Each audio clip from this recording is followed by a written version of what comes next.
Hi everyone. As you know, March is Women's History Month, so my friend Jean Ibañez Payne and I are doing a quick podcast to celebrate previous generations of courageous and brave women. So please tune in and join us and check it out.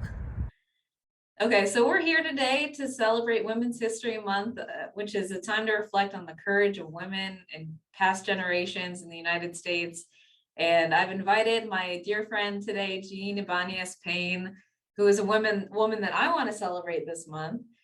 So Jean is the CEO of a growing and successful business that focuses on cultural assessments, including diversity and inclusion. She's multilingual, a Navy veteran, a mother. She has over 25 years of experience. So Jean, you want to tell us a little bit about yourself? Well, thank you, Brittany, for having me today. And I want to say I celebrate you. You're an amazing CEO, and I have learned so much from you. I just want to just kind of go back to a little bit before I tell you about myself. I remember the first time that I met you, and it was when we were having lunch downtown Fredericksburg, Virginia, and I was just so fascinated by just how successful you are, and I have learned so much from you. So thank you. I honor you today as well. Wow, that's a loaded question about my background. I was born here in the U.S., and I always tell people that when they ask me about where in the U.S. I'm from, I'm like, I'm from Harrisburg, Pennsylvania, and they're like, well, how come you have that funny accent? I'm like, well, I went to Colombia, South America, when I was 3 years old, and I was basically raised there, and I came back when I was 15, and I joined the military, the Navy, and spent 15 years in the utility industry, and then I decided to start TI Verbatim Consulting. Awesome. Thank you so much for sharing. And I think one of the things that is very helpful to women and in careers like the careers we have in other industries as well is having friendships and relationships like the one we have, and having someone to kind of lean on and rely on. So thank you for being that person for me. But I did want to talk about, why we celebrate women's history, and we've been celebrating it since 1981, so about 41 years. And I think sometimes we might get a little complacent, like we've made it, and that women kind of have parity with men. But I did a little looking at some stats on where we are in education and compensation and things like that. And women and men 25 and older with a bachelor's degree as their highest level of education in 2020, women represented about 21% of that population, and men represented about 19%. But the median earnings as a percentage of men's median earnings for full-time women workers is still about 80% of what men are making. So, there is still a gap to be bridged. And, that's just one data point of compensation. But there's other things, of course, like cultural gaps and things like that. So what are your thoughts in this Women's History Month in 2022 and where we are as females in the workplace? Well, I feel that there's a lot of work to be done, and us as women in leadership roles have the responsibility, and I would say the role to be intentional and deliberate when it comes to helping other women. Mm-hmm.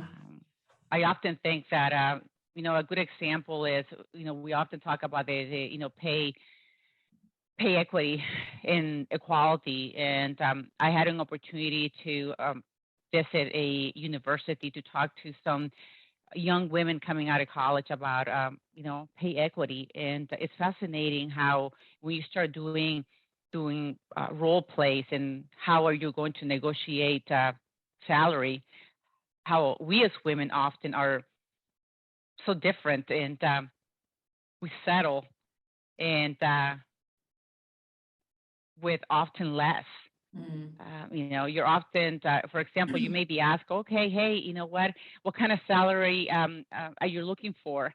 Well, I don't know. What do you think? I'm thinking about possibly, I don't know, let's say 60,000, where that that person or that woman is worth, much more. So there's definitely, I would say, a long way to go, Brittany, on getting women to the same equality as men in the workplace. Hmm. Absolutely. Yeah, and we look at that, from metrics and things like that, but it's often cultural challenges. It's not always a salary challenge or an offer letter challenge. It could be operational in the workplace.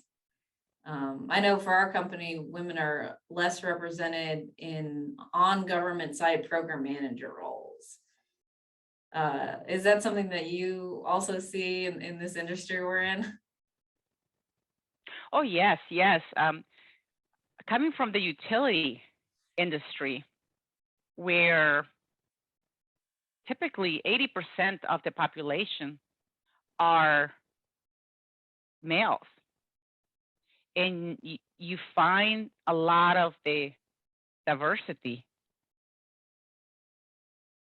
at the individual contributor level. Mhm.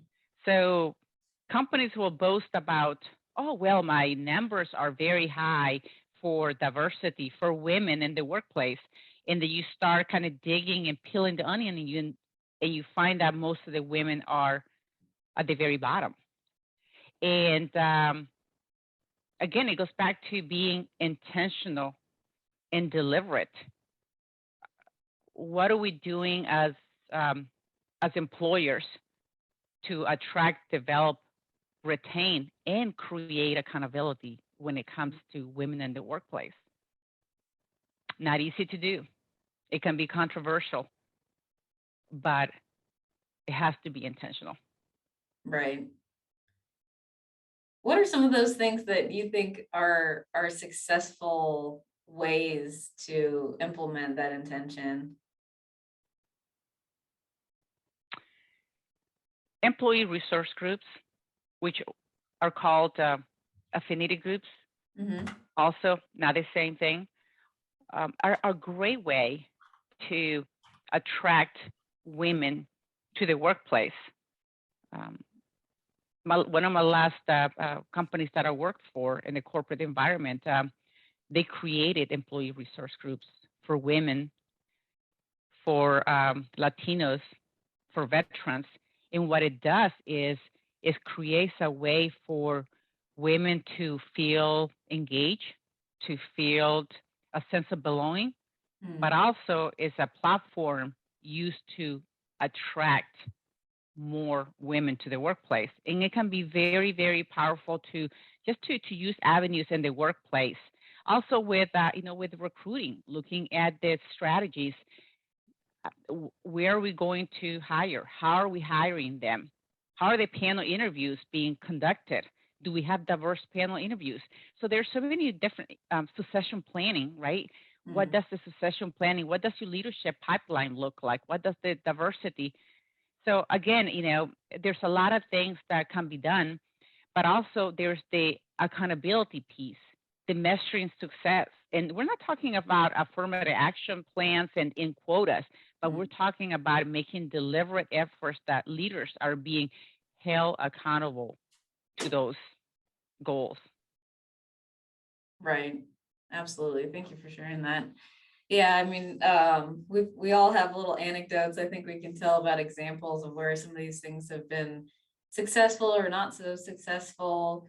Um, One example I can think of where um, either self-limiting beliefs or inappropriate expectations kind of hold women back. And I had a colleague who was pregnant. She was expecting a baby, and she kind of held herself back from certain interviews and was telling people in interviews that she was expecting, and just kind of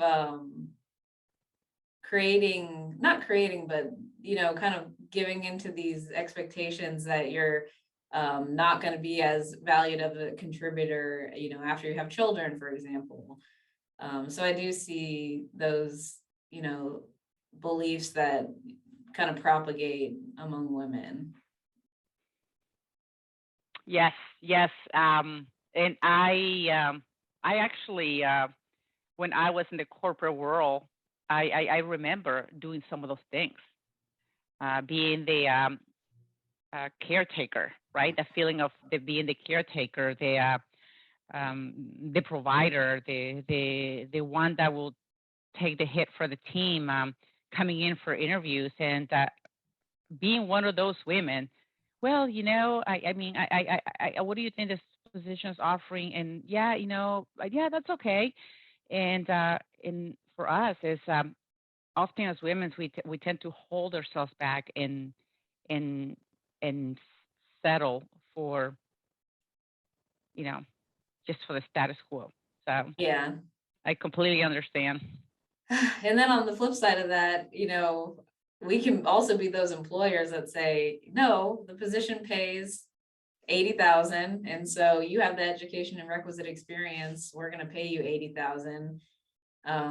So I think, we can like meet halfway and not always take the acceptance of the offer.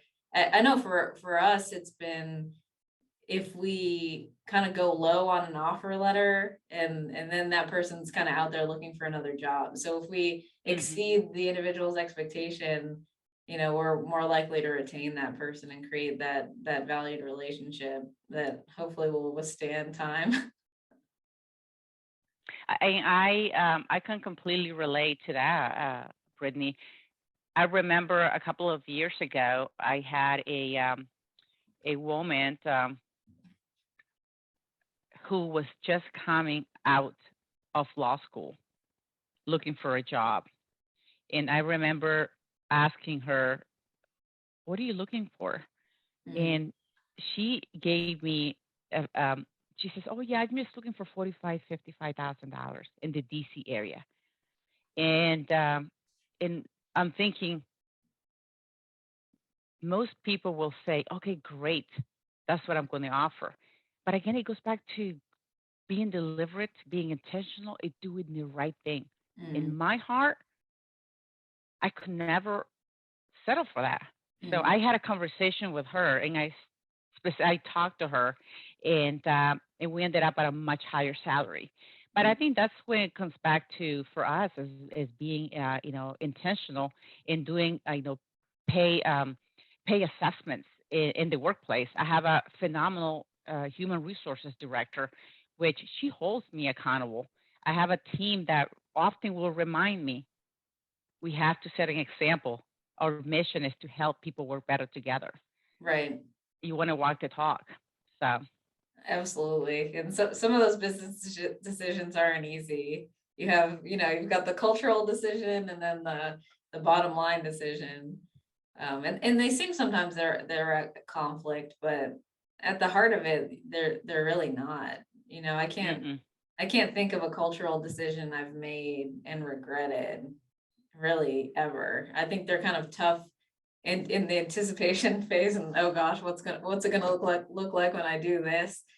But I've removed people from the company for bad cultural fits, and it always feels like it's going to be worse than it is. And then you rip off the Band-Aid and you sleep like a baby that night.